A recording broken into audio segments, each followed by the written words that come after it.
DNA fingerprinting. Hey there! Have you ever wondered how we can tell who someone is, even if we only have a tiny piece of them, like a hair or a fingerprint? That's where something called DNA fingerprinting comes in. Every person in the world is unique, just like how every snowflake looks different. But how do we know this? It's because of DNA's special instructions inside our bodies that decide things like our eye color, height, and even the shape of our nose. DNA is so small that we can't see it with our eyes, but scientists have a way to study it. They use a special method called DNA fingerprinting to look at a person's DNA and find out who they are. Just like how fingerprints on your fingers are different from everyone else's, your DNA also has a unique pattern. Scientists can take a tiny sample of your hair, skin, blood, or even your saliva and study it to match it with the right person. Why do we use DNA fingerprinting?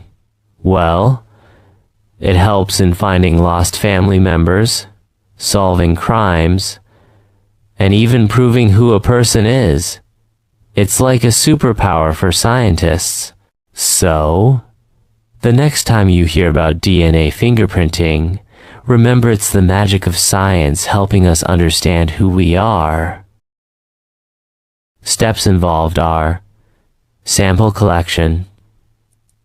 Scientists collect DNA from sources like blood, hair, skin, or saliva. 2. DNA extraction. The DNA is carefully removed from the cells using chemical processes. 3. DNA digestion. Cutting the DNA. Special enzymes called restriction enzymes cut the DNA into smaller fragments at specific points. 4. Gel electrophoresis. Sorting DNA fragments. The cut DNA pieces are placed in a gel, and an electric current is applied.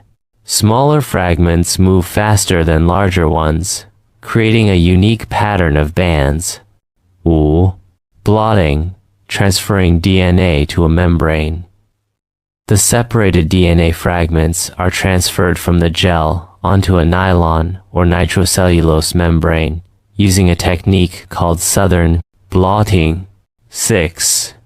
Hybridization with probes. Scientists use special DNA sequences called probes that bind to specific DNA fragments. These probes are marked with a radioactive or fluorescent dye to make them visible. 7. Visualization and analysis. The pattern of DNA bands is developed using X-ray film or special imaging techniques. Each person has a unique pattern, which helps in identifying individuals or relationships. DNA fingerprinting is widely used in forensic science, paternity tests, and genetic research.